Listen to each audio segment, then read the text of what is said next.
नमस्कार जोहार, मैं याचना जायसवाल। आप देख रहे हैं न्यूज़ झारखंड। समय हो चुका है झारखंड की खबरों को जानने का, उनसे अपडेट होने का। तो चलिए जानते हैं सुबह से लेकर शाम तक की झारखंड की तमाम बड़ी खबरों को। लेकिन उससे पहले यदि आप हमारे चैनल पर नए हैं तो हमारे चैनल को सब्सक्राइब करिए और बेल आइकन को प्रेस करिए। इससे आपको झारखंड की हर छोटी बड़ी खबरें सबसे पहले मिले। तो चलिए जानते हैं झारखंड की बड़ी खबरों को। हरिहर मिलन में गुंजा बाबा धाम। श्री कृष्ण से हुआ बाबा बैजनाथ का दिव्य संगम। रंगों की होली का विधिवत आगाज। देवघर स्थित विश्व प्रसिद्ध बाबा बैजनाथ मंदिर में होली से एक दिन पूर्व हरिहर मिलन की सदियों पुरानी परंपरा पूरे धार्मिक उल्लास के साथ निभाई गई। अहले सुबह शुभ मुहूर्त में भगवान भोलेनाथ का भगवान श्री कृष्ण से विधिवत मिलन कराया गया। वैदिक मंत्रोच्चार और विशेष अनुष्ठान के बीच संपन्न इस दिव्य आयोजन के साथ ही बाबा धाम में रंगों की होली का औपचारिक शुभारंभ हो चुका है। इस अलौकिक क्षण के साक्षी बनने के लिए मंदिर परिसर में बड़ी संख्या में श्रद्धालु मौजूद रहे। मंदिर के पुजारियों ने विधि विधान से विशेष पूजा अर्चना संपन्न कराई। गर्भगृह में हरि और हर के मिलन का दृश्य देखते ही भक्त भाव विभोर हो उठे। श्रद्धालुओं ने बाबा पर अबीर गुलाल अर्पित कर परिवार की सुख समृद्धि और मंगल कामना की प्रार्थना की है। पुजारियों के अनुसार शास्त्रों में उल्लेख है कि भगवान विष्णु ने ही बाबा बैजनाथ की स्थापना की थी, इसलिए हरिहर मिलन की यह परंपरा अनादिकाल से चली आ रही है। इसे विशेष महत्व प्राप्त है। परंपरा के अनुरूप शाम को राधा कृष्ण की प्रतिमा को सुसज्जित पालकी में विराजमान कर मंदिर की परिक्रमा कराई गई। इसके बाद पश्चिम द्वार से भव्य नगर भ्रमण निकाला गया। झारखंड में ट्रक की टक्कर से मोटरसाइकिल सवार 3 युवकों की मौत। झारखंड के खूंटी जिले में एक ट्रक की टक्कर से मोटरसाइकिल सवार 3 लोगों की मौत हो गई है। पुलिस ने मंगलवार को यह जानकारी दी। एक वरिष्ठ अधिकारी के अनुसार यह दुर्घटना सोमवार रात राज्य की राजधानी रांची से लगभग 100 किलोमीटर दूर रानिया थाना क्षेत्र के तुडीगढ़ा गांव में हुई है। रानिया थाना प्रभारी श्यामल शुभंकर ने बताया कि सोमवार रात ग्रामीणों से सूचना मिली कि एक ट्रक ने मोटरसाइकिल को टक्कर मार दी है। मोटरसाइकिल चालक और पीछे बैठे 2 लोगों की मौके पर मौत हो गई है। ट्रक चालक घटनास्थल से फरार हो गया। मृतकों की पहचान 25 साल के सनिका मुंडा, 24 साल के तूरी हासा, दोनों खुंटी जिले के निवासी थे, और 26 साल के मनु बारजो पश्चिमी सिंहभूम जिले के बुरु गांव निवासी के रूप में की गई है। अधिकारी ने बताया कि तीनों रानिया मुख्यालय में साप्ताहिक सोमवार बाजार में आए हुए थे और घर लौटते समय यह हादसा हुआ है। रातू में हाथी का कहर, 2 दिनों में 2 मौतें, कई घायल, गांव में दहशत। रांची के रातू क्षेत्र में जंगली हाथी का आतंक जारी है। मंगलवार सुबह चितरकोटा नदी से एक व्यक्ति का शव बरामद किया गया है, जिसकी मौत हाथी के हमले में होने की आशंका जताई जा रही है। पुलिस ने शव कब्जे में लेकर जांच शुरू कर दी है। इससे पहले सोमवार को रातू थाना क्षेत्र के चितरकोटा बड़का टोली पतरा गांव में 45 साल के सुबोध खलको की हाथी के हमले में मौके पर मौत हो गई थी। बताया जाता है कि गांव में हाथी के पहुंचने की खबर पर लोगों की भीड़ जुट गई थी। इसी दौरान खेत में काम कर रहे सुबोध हाथी के करीब पहुंच गए। ग्रामीणों द्वारा मना करने के बावजूद वे आगे बढ़े, जिस पर हाथी ने उन्हें कुचल दिया। घटना में रोशन खलको गंभीर रूप से घायल हो गए हैं। उनका एक पैर टूट गया है और उनका इलाज रांची सदर अस्पताल में जारी है। वहीं लहना गांव की 40 साल की पेरिया उराइन भी घायल हुई हैं, जिन्हें रातू स्थित मोदी मेमोरियल अस्पताल में भर्ती कराया गया है। लगातार हो रहे हाथी के हमलों से क्षेत्र में दहशत का माहौल बना हुआ है। गढ़वा में बकरियों के विवाद ने लिया खूनी रूप। मारपीट में एक व्यक्ति की निर्मम हत्या, 11 पर केस। गढ़वा जिले में 2 परिवारों के बीच हुई भीषण मारपीट की घटना में एक व्यक्ति की मौत हो गई है, जबकि 4 लोग गंभीर घायल हो गए हैं। मामला गढ़वा जिले के बड़गढ़ थाना क्षेत्र अंतर्गत टेहरी पंचायत के हिसातू गांव के पहाड़ पर बसे दुबियाठी टोला की है। विवाद का कारण बना बकरियों के झुंड को खेती चराने को लेकर हुआ है। यह विवाद इतना बढ़ गया कि एक व्यक्ति की हत्या कर दी गई। वहीं मृतक के 2 पुत्रों को कुल्हाड़ी से मारकर घायल कर दिया गया है। मृतक का नाम सूर्यदेव यादव 55 साल बताया जा रहा है। घायलों में महेश यादव व गणेश यादव के नाम शामिल हैं। घटना की सूचना पर बड़गढ़ थाने की पुलिस घटनास्थल पर पहुंचकर शव को अपने कब्जे में ले लिया है। इस मामले में मृतक के पुत्र गणेश यादव ने बड़गढ़ थाने में आवेदन देकर दोषियों के खिलाफ प्राथमिकी दर्ज करते हुए कार्रवाई की मांग की है। हेमंत सोरेन हुए एक्टिव। गल्फ देशों के हालात पर नजर, जारी किए हेल्पलाइन नंबर। ईरान और इजराइल की जंग ने पूरे मध्य पूर्व क्षेत्र को अपनी जद में ले लिया है, जिससे वहां रह रहे भारतीयों को अपनी चिंता सता रही है। प्रवासी भारतीयों की वतन वापसी के लिए विदेश मंत्रालय लगातार काम कर रही है। इस बीच झारखंड सरकार ने भी कार्रवाई शुरू कर दी है। झारखंड राज्य के मुख्यमंत्री हेमंत सोरेन ने मिडिल ईस्ट में फैली अशांति को लेकर चिंता जताई है और वहां रह रहे झारखंड के लोगों के लिए हेल्पलाइन नंबर जारी किया है। उन्होंने प्रधानमंत्री नरेंद्र मोदी और विदेश मंत्री एस जयशंकर से भी लोगों की वतन वापसी के लिए आवश्यक कदम उठाने की अपील की है। हेमंत सोरेन ने सोशल मीडिया प्लेटफॉर्म एक्स पर लिखा, गल्फ रीजन में तेजी से बदल रहे हालात अत्यंत चिंता का विषय हैं। वहां रह रहे सभी झारखंड वासियों समेत देश के लोगों से अपील करता हूं कि वे सतर्क रहें। देश आपके साथ है। उन्होंने प्रधानमंत्री नरेंद्र मोदी और विदेश मंत्री एस जयशंकर से अनुरोध करते हुए कहा कि इस गंभीर परिस्थिति में जो भी भारतीय स्वयं को सुरक्षित या फंसा हुआ महसूस कर रहे हैं, उन्हें सुरक्षित स्वदेश लाने के लिए आवश्यक कदम उठाने की कृपा करें। सीएम हेमंत सोरेन ने कहा कि विशेष रूप से झारखंड के जो लोग गल्फ के देशों में रह रहे हैं, उन सभी से मैं अपील करता हूं कि किसी भी परेशानी में झारखंड राज्य प्रवासी नियंत्रण कक्ष के नंबरों पर संपर्क करें। उन्होंने कहा कि सरकार हर संभव सहायता के लिए प्रतिबद्ध है और अपने लोगों के साथ खड़ी है। पाकुड़ में भव्य तरीके से हुआ होलिका दहन। रथ मेला मैदान में जुटे सैकड़ों लोग श्रद्धालुओं ने की अग्नि की परिक्रमा। पाकुड़ जिला मुख्यालय के रथ मेला मैदान में सत्य सनातन संस्था की ओर से पारंपरिक आस्था और उल्लास के साथ होलिका दहन का कार्यक्रम किया गया। मैदान के मध्य भव्य मुख्य पंडाल तैयार किया गया था, जिसके ठीक सामने होलिका और भक्त प्रहलाद की आकर्षक प्रतिमाएं स्थापित की गई थी। होलिका दहन के लिए पर्याप्त मात्रा में लकड़ियों और अन्य जलावन सामग्री की व्यवस्था की गई थी। निर्धारित शुभ मुहूर्त पर पुरोहितों ने वैदिक मंत्रोच्चार के साथ विधि विधान से पूजा अर्चना संपन्न कराई है। मंत्रों की गूंज और श्रद्धालुओं की जयघोष के बीच जैसे ही अग्नि प्रज्वलित हुई, पूरा मैदान आस्था और उत्साह से भर उठा। कार्यक्रम में बड़ी संख्या में श्रद्धालु शामिल हुए हैं, जिनमें नवनिर्वाचित नगर अध्यक्ष की उपस्थिति भी चर्चा का विषय बनी रही। होलिका दहन होते ही उपस्थित लोगों में खासा उत्साह देखा गया। महिलाओं, पुरुषों और युवाओं ने एक दूसरे को रंग और गुलाल लगाकर होली की अग्रिम शुभकामनाएं दी हैं। कई श्रद्धालुओं ने अग्नि की परिक्रमा कर परिवार की सुख समृद्धि और मंगल कामना की प्रार्थना की है। एचडीएफसी बैंक की सरायढेला शाखा में लगी आग। धुआं उठता देख राहगीरों ने फायर ब्रिगेड को दी सूचना। शॉर्ट सर्किट से आग लगने की आशंका। धनबाद के सरायढेला स्थित एचडीएफसी बैंक की शाखा में सोमवार देर रात आग लग गई। प्रारंभिक जानकारी के अनुसार आग बैंक के बिजली पैनल बोर्ड में शॉर्ट सर्किट के कारण लगी है। इस घटना से इलाके में कुछ देर के लिए अफरा तफरी का माहौल बन गया। बताया गया कि पैनल बोर्ड से अचानक चिंगारी निकली, जिसके बाद धुआं तेजी से पूरे कमरे में फैल गया। बैंक परिसर से धुआं उठता देख राहगीरों ने तुरंत फायर ब्रिगेड को सूचना दी।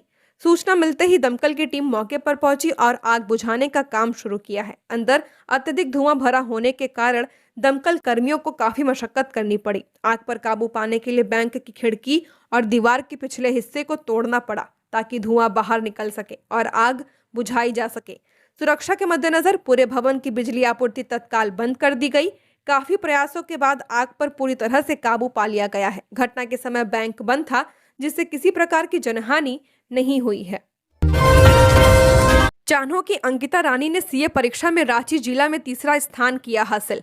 सीए परीक्षा के घोषित परिणाम में चान्हो प्रखंड के चोरिया गांव की अंकिता रानी ने रांची जिले में तीसरा स्थान प्राप्त कर क्षेत्र का नाम रोशन किया है। उनकी इस उपलब्धि से परिवार समेत पूरे इलाके में खुशी और गर्व का माहौल बना हुआ है। परिणाम घोषित होते ही घर में जश्न मनाया गया। परिजनों ने केक काटकर खुशी जाहिर की है और अंकिता को मिठाई खिलाकर आशीर्वाद दिया है। अंकिता ने अपनी सफलता का श्रेय अपने माता पिता और गुरुजनों को दिया। उन्होंने कहा कि परिवार के सहयोग और शिक्षकों के मार्गदर्शन के बिना यह सफलता संभव नहीं थी। अंकिता के पिता बिरजू साहू उर्फ ब्रजदेव साहू चान्हो और मांडर के साप्ताहिक हाट में कपड़ों की दुकान लगाते हैं। उन्होंने बताया कि उनके 3 बच्चे हैं, 2 बेटियां और 1 बेटा। बड़ी बेटी ऋषिता रानी भी सीए परीक्षा में टॉपर रह चुकी है और वर्तमान में टाटा स्टील में कार्यरत है। उन्होंने कहा कि अंकिता बचपन से ही पढ़ाई में मेधावी रही है और चार्टर्ड अकाउंटेंट बनने का सपना देखती थी, जिसे उसने कड़ी मेहनत और लगन से पूरा किया है। अंकिता की इस उपलब्धि से गाँव और आसपास के क्षेत्र के युवाओं को भी प्रेरणा मिली है। होली और रमजान को देखते हुए खाद्य सुरक्षा प्रशासन अलर्ट। जांच के लिए कई दुकानों के सैंपल भेजे लैब। भारत में होली को बहुत ही धूमधाम से मनाया जाता है। होली पर्व आते ही लोग दुकानों से महंगी महंगी मिठाइयों की भी खरीदारी करते हैं, जिससे कि अपने परिवार के साथ मुंह मीठा करते हुए होली मनाया जा सके। लेकिन इस परंपरा का कई मिठाई दुकानदार और होटल संचालक गलत तरीके से लाभ उठाते हैं। होली के दौरान मिठाइयों की बढ़ती मांग को देखते हुए कई होटल संचालक मिलावटी का काम करते भी पाए जाते हैं। इसी को देखते हुए जिला खाद्य सुरक्षा पदाधिकारी राजेश कुमार शर्मा लगातार होटल की चेकिंग कर रहे हैं। देवघर, मधुपुर, सारवा, सोना राठाड़ी, मार्गोमुंडा, देवीपुर, करौ, सारठ, पालजोड़ी जैसे प्रमुख बाजारों में खाद्य सुरक्षा पदाधिकारी अपनी टीम के साथ जाकर खाद्य सामग्री की जांच कर रहे हैं। इसके साथ ही जहां भी त्रुटि पाई जा रही है उन्हें हिदायत देते हुए अपने कार्यप्रणाली में सुधार करने की चेतावनी और कार्यवाही करते दिख रहे हैं। वहीं जिन होटल संचालकों के द्वारा भारी मात्रा में मिलावटी की जा रही है, वैसे लोगों पर खाद्य आपूर्ति सुरक्षा अधिनियम के तहत कार्रवाई भी की जा रही है। 108 सेवा में सरकार जल्द खरीदेगी 237 एएलएस एम्बुलेंस, पुराने वाहन की होगी नीलामी। राज्य की सरकारी एम्बुलेंस सेवा जल्द ही और मजबूत होने जा रही है। स्वास्थ्य विभाग ने 237 एडवांस लाइफ सपोर्ट एम्बुलेंस की खरीद के लिए टेंडर दस्तावेजों को मंजूरी दे दी है। इन एम्बुलेंस की खरीद की जिम्मेदारी Jharkhand medical and health infrastructure development and procurement corporation को सौंपी गई है। इनकी खरीद पर 100 करोड़ रुपए से ज्यादा खर्च होने की संभावना जताई जा रही है। प्रत्येक एम्बुलेंस की कीमत करीब 50 लाख रुपए आंकी गई है। नई एम्बुलेंस के शामिल होने से 108 सेवा को मजबूती मिलने की उम्मीद है। फिलहाल राज्य में 440 एम्बुलेंस संचालित है। इनमें से 200 से ज्यादा एम्बुलेंस 8 साल से ज्यादा पुराने हो चुके हैं और 1.5 लाख किलोमीटर से ज्यादा चल चुके हैं। ऐसे में नई एम्बुलेंस की खरीद जरूरी हो गई थी। नई 237 एएलएस एम्बुलेंस आने के बाद पुरानी एम्बुलेंस को नीलामी के जरिए बेचा जाएगा। नीलामी से मिलने वाली राशि राज्य कोष में जमा की जाएगी। झारखंड में होली पर पारा 31 डिग्री के पार। 3 दिन में तापमान 3 डिग्री तक बढ़ेगा। 6 से 7 मार्च को बादल पर बारिश के संकेत नहीं। रांची के मौसम में एक बार फिर बड़ा बदलाव देखने को मिल रहा है। फरवरी से ही गर्मी की शुरुआत हो चुकी है और अब मार्च के पहले सप्ताह में इसका असर साफ महसूस होने लगा है। अगले 3 दिनों के दौरान अधिकतम तापमान में 3 डिग्री सेल्सियस तक की बढ़ोतरी हो सकती है। होली के दिन आसमान पूरी तरह साफ रहेगा और फगुनाहट वाली हवा चलने से मौसम सुहावना बना रहेगा। दिन का तापमान 31 डिग्री और रात का न्यूनतम तापमान 14 डिग्री सेल्सियस के आसपास रहने का अनुमान है। हालांकि सुबह शाम हल्की ठंडक का एहसास होगा, लेकिन दिन में गर्मी का असर साफ दिखेगा। होली के बाद 6 और 7 मार्च को आसमान में आंशिक बादल छाए रह सकते हैं। इस दौरान अधिकतम तापमान 33 डिग्री और न्यूनतम 16 डिग्री के आसपास पहुंच सकता है। मौसम वैज्ञानिकों के अनुसार फिलहाल बारिश की संभावना नहीं है। हालांकि अगले 1-2 दिनों में यदि कोई सिस्टम बनता है तो हल्की बारिश से इनकार नहीं किया जा सकता। 7 और 8 मार्च को भी राज्य के कुछ हिस्सों में बादल छाने के संकेत हैं, लेकिन मौसम मुख्य रूप से शुष्क बना रहेगा। अधिकतम तापमान में हल्की बढ़ोतरी होगी, जबकि न्यूनतम तापमान सामान्य स्तर पर बना रहेगा। विभाग ने पूरे राज्य में किसी तरह की चेतावनी जारी नहीं की है।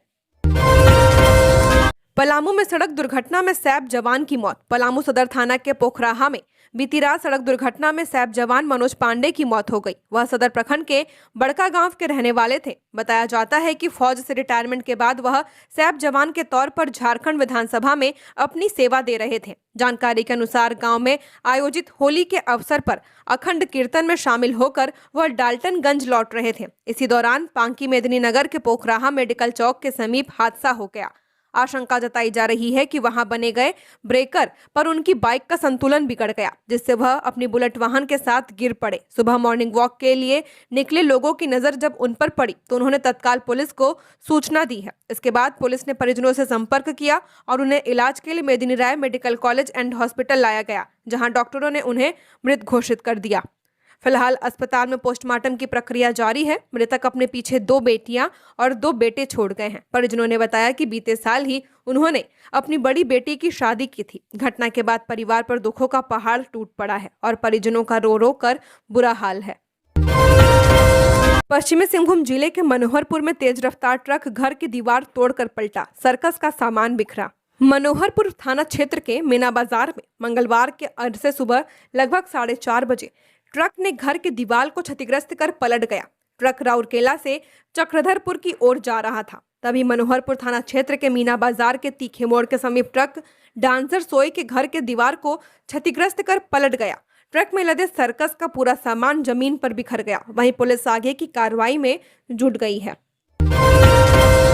मिलावट पर एक्शन। होली से पहले रांची में ताबड़तोड़ छापेमारी। जांच के लिए भेजे गए पनीर और मिठाइयों के सैंपल। रंगों के त्योहार होली के मद्देनजर राजधानी में मिलावटी पनीर, खोवा और मिठाइयों के खिलाफ खाद्य सुरक्षा विभाग ने अभियान तेज कर दिया है। सोमवार को शहर के कई इलाकों में छापेमारी की गई है, जिसमें सबसे अधिक सैंपल बूटी मोड़ क्षेत्र से एकत्रित किए गए हैं। सभी नमूनों को जाँच के लिए प्रयोगशाला भेजा गया है। खाद्य सुरक्षा पदाधिकारी पवन कुमार ने बताया कि त्योहारों के दौरान मांग बढ़ने के साथ मिलावट का जोखिम भी बढ़ जाता है। बूटी मोड़ और आसपास के थोक खुदरा बाजार से पनीर, खोवा और कई मिठाइयों के सैंपल लिए गए हैं। रिपोर्ट आने के बाद दोषी पाए जाने पर कड़ी कार्रवाई की जाएगी। उनके अनुसार विभाग की टीमें लगातार निगरानी कर रही हैं, लेकिन खुदरा बाजार में फैला नेटवर्क बड़ी चुनौती है, जहां छोटी दुकानें और अस्थायी विक्रेताओं के माध्यम से मिलावटी उत्पाद खपाए जाते हैं। धनबाद में रातों रात साफ हुई ज्वेलरी शॉप, दीवार तोड़ ज्वेलरी शॉप से 10 लाख की चोरी, सीसीटीवी देख तलाशे जा रहे चोर। धनबाद जिले के तोपचांची थाना क्षेत्र में बेखौफ चोरों ने एक बड़ी वारदात को अंजाम दिया है। ज्वेलरी दुकान से करीब 10 लाख रुपए कीमत के सोने चांदी के आभूषण उड़ा लिए हैं। घटना कोटाल अड्डा चौक स्थित रोशन ज्वेलर्स में बीती रात को हुई है। अज्ञात चोर दुकान के पीछे की दीवार में सेंधमारी कर अंदर दाखिल हुए थे। इसके बाद काउंटर व अलमारियों में रखे कीमती गहनों पर हाथ साफ कर फरार हो गए। सुबह जब दुकानदार रोजाना की तरह दुकान खोलने पहुंचे तो अंदर का नजारा देख सन्न रह गए। सामान बिखरा पड़ा था और कई ट्रे व बॉक्स खाली मिले। दुकानदार ने तत्काल इसकी सूचना पुलिस को दी। प्रारंभिक अनुमान के मुताबिक करीब 10 लाख रुपए के आभूषण चोरी हुए हैं। हालांकि वास्तविक नुकसान का आकलन स्टॉक मिलन के बाद ही स्पष्ट हो पाएगा। घटना के बाद इलाके में दहशत का माहौल है। पुलिस ने घटनास्थल का निरीक्षण कर फॉरेंसिक साक्ष्य जुटाने की भी प्रक्रिया शुरू कर दी है। आसपास के लोगों से पूछताछ की जा रही है। ईरान, इजराइल और अमेरिका के बीच जारी तनाव। पेरेंट्स ने कहा दुबई में रहने वाले बेटे को हर 1 घंटे में वीडियो कॉल करते हैं। ईरान, इजराइल और अमेरिका के बीच जारी तनाव और युद्ध का असर अब जमशेदपुर तक महसूस किया जा रहा है। उन परिवारों की चिंता बढ़ गई है जिनके अपने लोग बाहर देशों में रहकर काम कर रहे हैं। जमशेदपुर के कई परिवारों के सदस्य दुबई, कतर, सऊदी अरब जैसे देशों में रोजगार के सिलसिले में सालों से रह रहे हैं। इसी कड़ी में शहर के रहने वाले दिलीप दास का परिवार भी गहरी चिंता में है। उनके बेटे प्रतीक दास पिछले 5 सालों से दुबई में कार्यरत हैं। दिलीप दास ने बताया कि जैसे ही ईरान, इजराइल और अमेरिका के बीच तनाव बढ़ने और सैन्य कार्रवाई की खबरें सामने आई, परिवार की चिंता और भी गहरा गई है। वे प्रतिदिन हर 1 घंटे पर अपने बेटे से संपर्क कर उसकी कुशल क्षेम जान रहे हैं। हालांकि दुबई में फिलहाल स्थिति सामान्य बताई जा रही है, फिर भी क्षेत्रीय अस्थिरता के कारण लोगों में भय का माहौल बना हुआ है। 2047 तक विकसित भारत का सपना युवा ही पूरा करेंगे, लोकतंत्र की रक्षा जरूरी, मधु कोड़ा।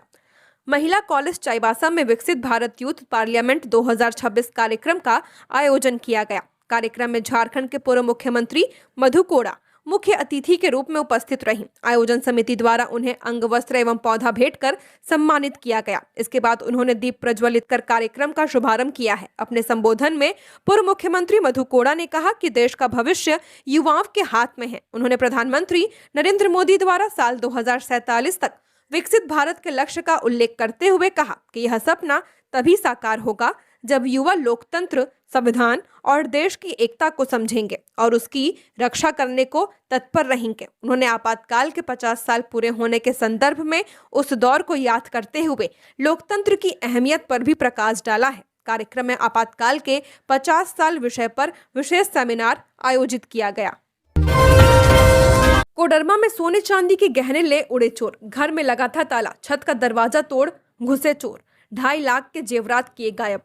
कोडरमा के तिलैया थाना क्षेत्र के आजाद मोहल्ला में बंद पड़े एक मकान को चोरों ने निशाना बनाते हुए लगभग 2.5 लाख रुपए के सोने चांदी के जेवरात चोरी कर लिए हैं। घटना की जानकारी मिलते ही इलाके में हड़कंप मच गया। मकान मालकिन सुशीला देवी 5 फरवरी को इलाज के लिए मुंबई गई हुई थी। घर की चाबी उन्होंने पड़ोस में रहने वाली चंचला देवी को सौंप रखी थी, जो बीच बीच में घर की देखरेख करती थी। घटना को लेकर चंचला देवी ने बताया कि वह 25 फरवरी को अंतिम बार घर देखने आई थी। उस समय सभी कमरों में ताले लगे थे। जब वह दोबारा घर पहुंची और मुख्य दरवाजा खोलकर अंदर गई तो छत पर बने कमरे के मुख्य दरवाजे का ताला टूटा हुआ मिला। कमरे के अंदर अलमारी खुली थी, सामान बिस्तर व जमीन पर बिखरा पड़ा था। स्थिति को देखते हुए उन्होंने तत्काल सुशीला देवी की बेटी सुनीता देवी को सूचना दी। सूचना पर सुनीता देवी अपने पति के साथ झुमरी तिलैया स्थित घर पहुंची। जांच के दौरान अलमारी से सोने का एक हार और चांदी का एक हार गायब पाया गया है। सुनीता देवी ने बताया कि चोरी हुए जेवरों की कुल कीमत करीब 2.5 लाख रुपए आंकी गई है। उन्होंने कहा कि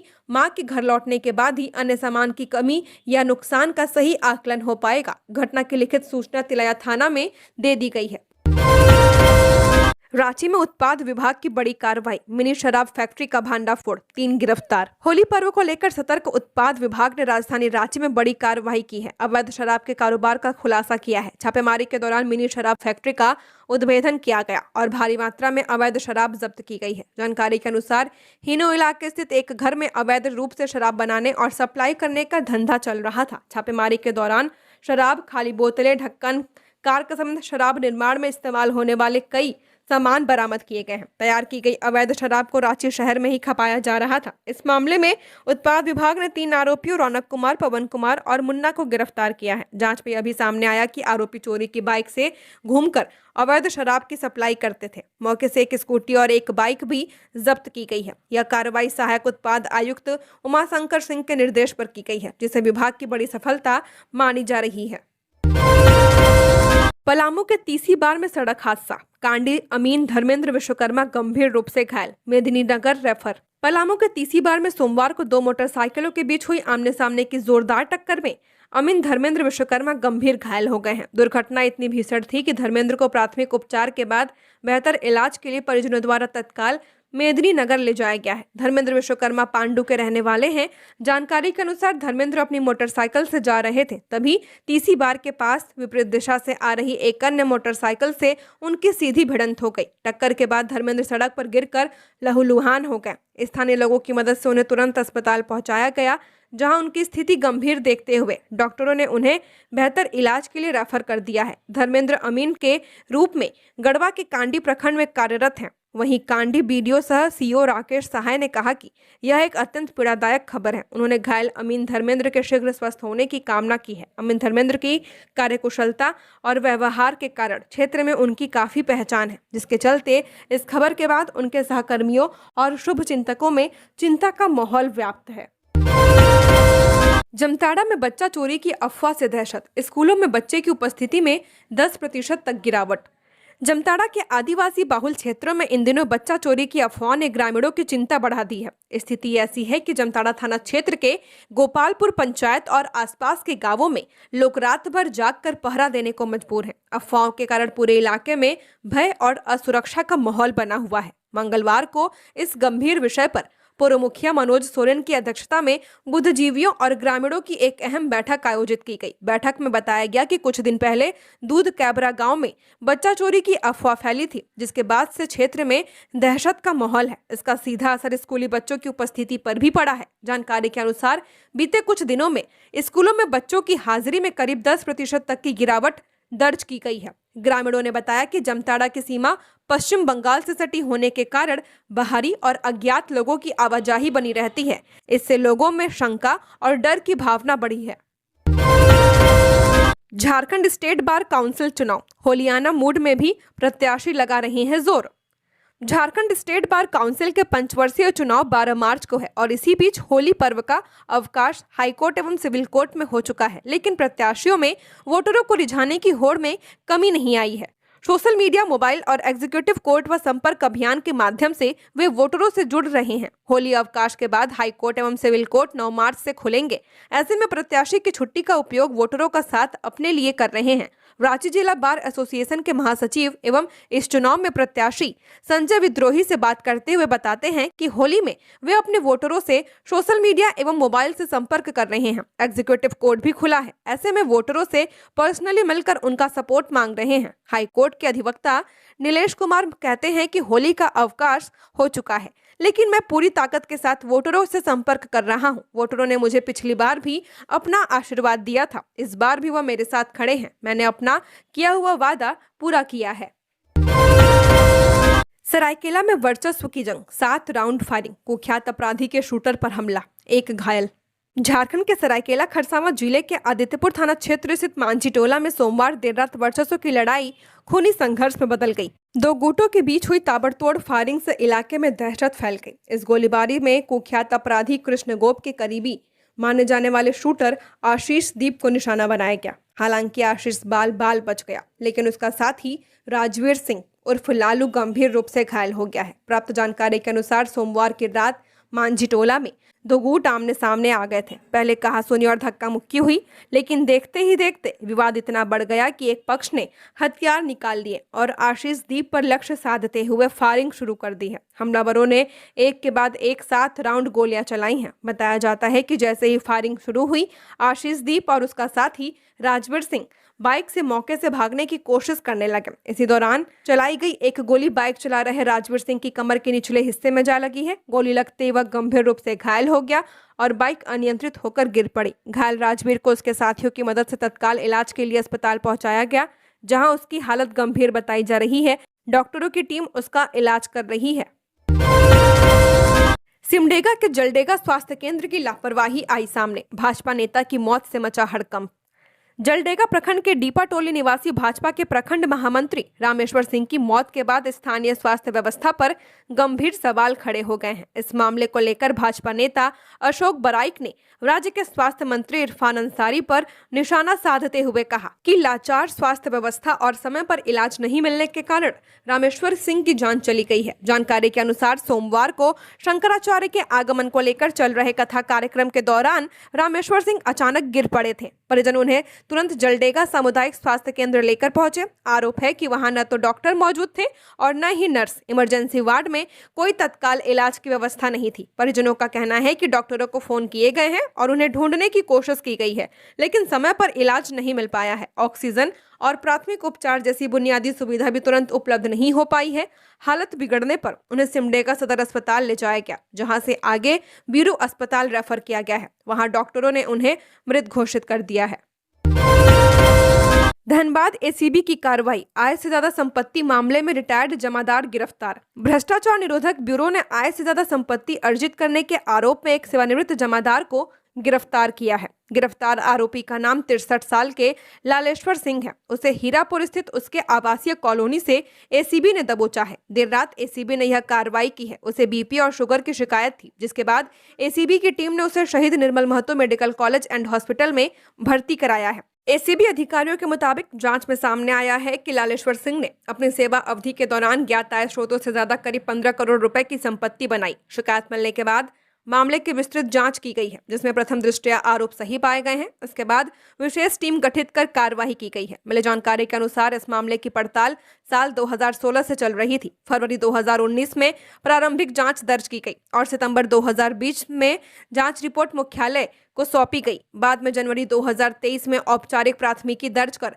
आगे की कार्रवाई शुरू की गई है। जांच पूरी होने के बाद सोमवार को एसीबी टीम ने आरोपी के आवास पर छापेमारी की है और आवश्यक दस्तावेज जुटाने के बाद उन्हें हिरासत में ले लिया गया है। अब हजारीबाग रोड स्टेशन पर भी रुकेगी वंदे भारत एक्सप्रेस। यात्रियों की सुविधा को देखते हुए रांची वाराणसी वंदे भारत एक्सप्रेस का ठहराव अब हजारीबाग रोड स्टेशन पर भी किया जाएगा। रेलवे द्वारा जारी जानकारी के अनुसार रांची वाराणसी वंदे भारत एक्सप्रेस सुबह 8:12 पर हजारीबाग रोड स्टेशन पहुंचेगी और 8:14 पर यहां से प्रस्थान करेगी। तो ये थी झारखंड की टॉप बड़ी खबरें। ऐसे ही झारखंड की हर खबरों को जानने के लिए हमारे चैनल को सब्सक्राइब करें। धन्यवाद।